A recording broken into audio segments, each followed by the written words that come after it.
Living as a Refugee, Chapter 10. Finally, we forced our feet to move again. Just a few steps farther along, we came to a cluster of little juice stands, businesses that had set up here to cater to smugglers. It was mid-morning by now and getting hot again. We bought some Cokes, some Fantas, and we drank it all and then laughed some more. After that, we hoisted our bundles and started walking, about a mile into Pakistan, just along the road there. We came to shops and hotels, restaurants, and tea houses.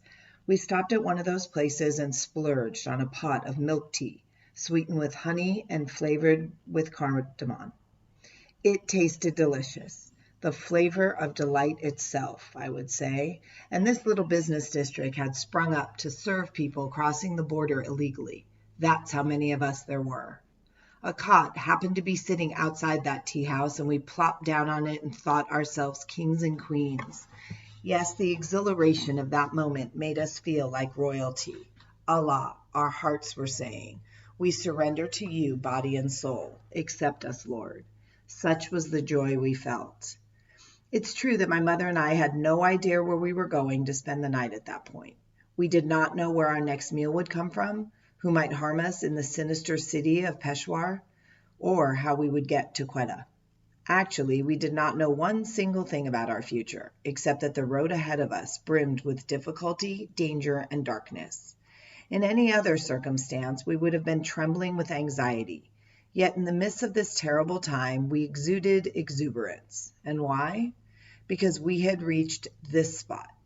The future lay in God's hands, but we had reached this spot. It's a good thing that a person can pause at times and take pleasure in difficulties overcome, because if we had spared one droplet of thought in our future, that thought would have stripped us of joy and drenched us with dread. Instead, for a moment there, one memorable moment, we tasted unmitigated happiness. Well, once we had finished our milk tea and rested our bones and sunk back to earth, Ghulam Ali, that same poor fellow, said, "What are your plans? If you have no place to stay, come with us.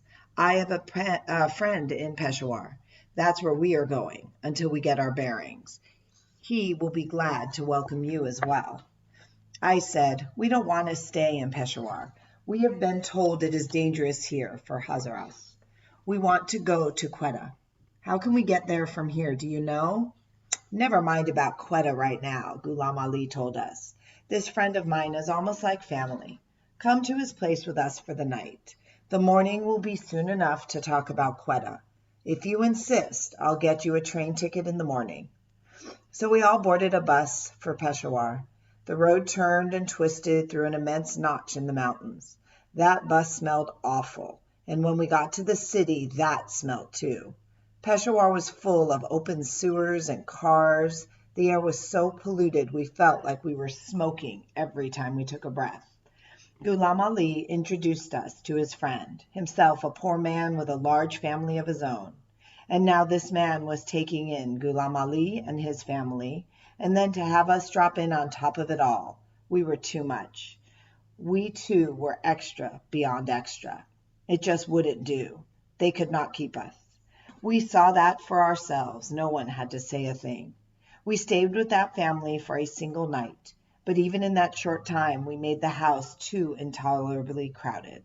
We would have moved on even if we had not considered Peshawar so dangerous. So the next day we gave Ghulam Ali all the money we had left from the sale of my mother's jewelry. It was Afghan currency. Ghulam Ali took it to the black market, turned it into Pakistani rupees, bought us 2 train tickets to Quetta, and brought back the change. We boarded the train around twilight and spent the next 2 nights and days riding to Quetta. It took that long, not just because Quetta is quite far from Peshawar, but also because the train went slowly and it stopped every few minutes, always with a great deal of clanking and hissing.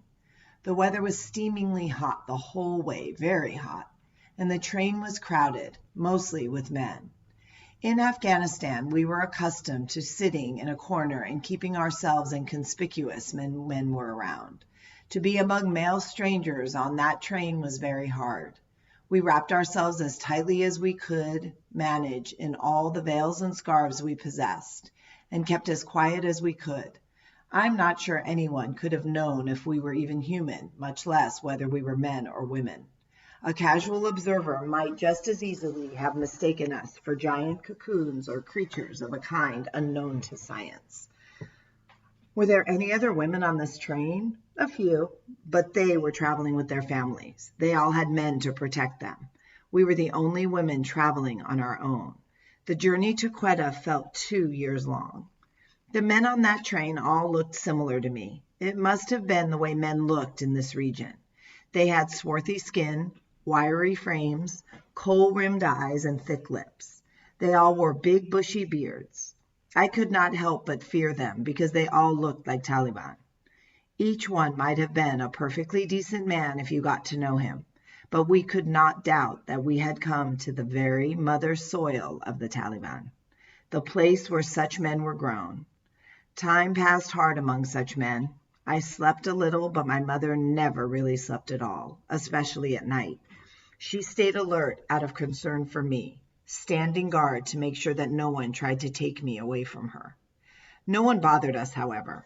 No one even spoke to us, except occasional vendors who only wanted to sell us something. Mango juice, apple juice, and I don't remember what else. I don't remember anyone vending food. In any case, we didn't buy anything. We had brought some water on board with us, and we had a bag of bread, which Ghulam Ali's friend in Peshawar had given us.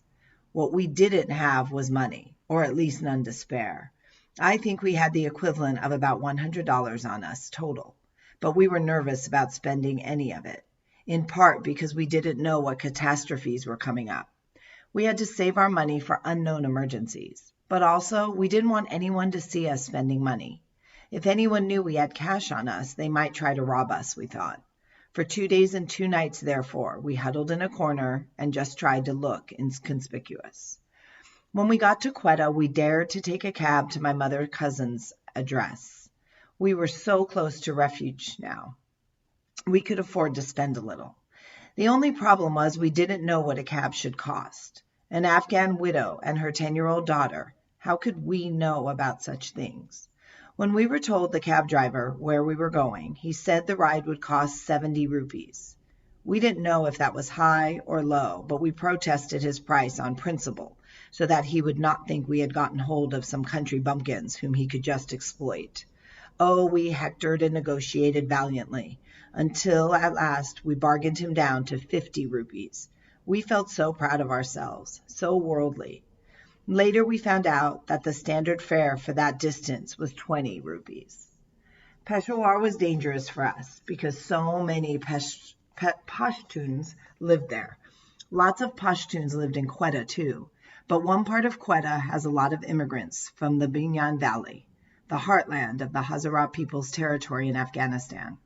They came to Quetta long before Pakistan even existed as a separate country. They gained Pakistani citizenship at the moment of the country's birth. By this time, they had deep roots in the city. Many of them have nice houses, big yards, all that stuff. The Hazara district in Quetta is called Mariabad. These former Afghan Hazaras speak a language all their own, a mixture of Farsi and Urdu, with a smattering of English stirred into the mix. During our one night in Peshawar, we asked everyone we met about my brothers. Had they seen anyone who fit that description? No one had any information.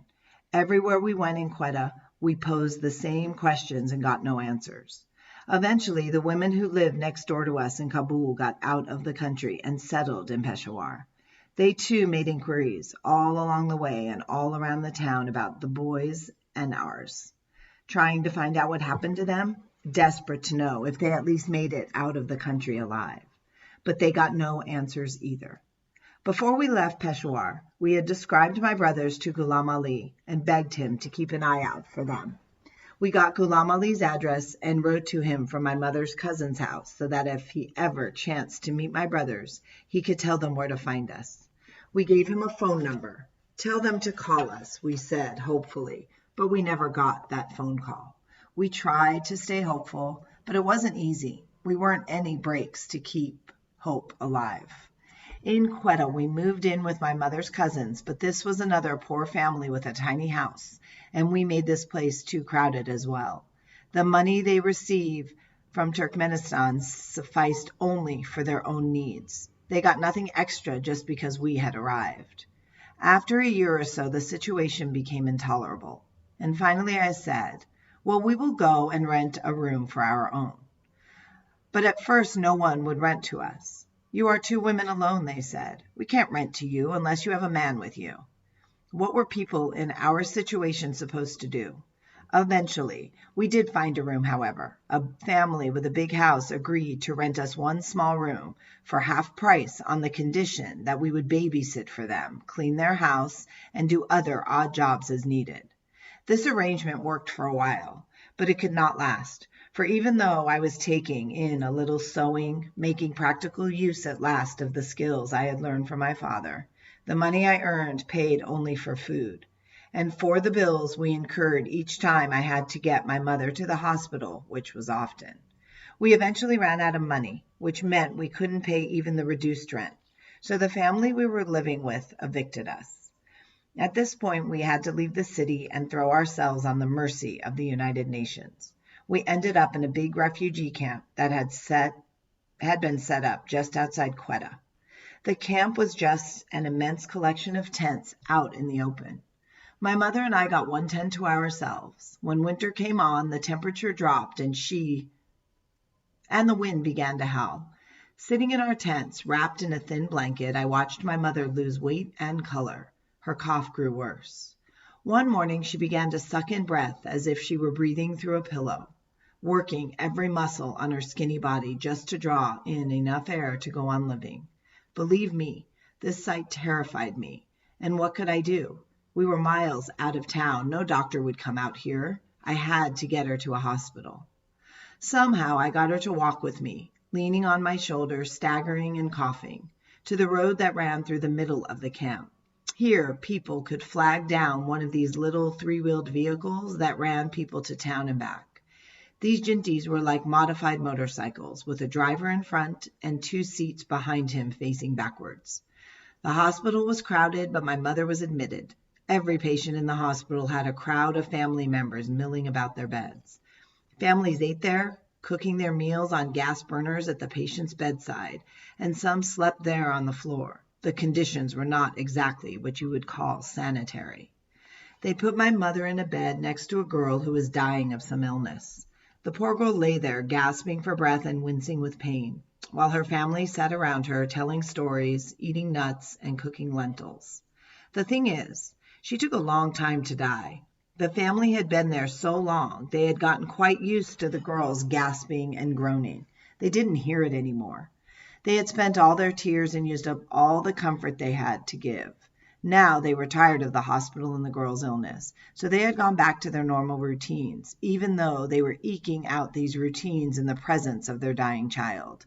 Everything becomes normal if it just keeps going long enough. When the girl finally did die, no one witnessed it except me. I happened to be looking at her at the moment. I saw her stiffen up and jerk a few times, and then she was gone. Her family didn't notice, but then a moment later they looked over and said, "Oh, this is how it was in the hospital to which I had brought my mother."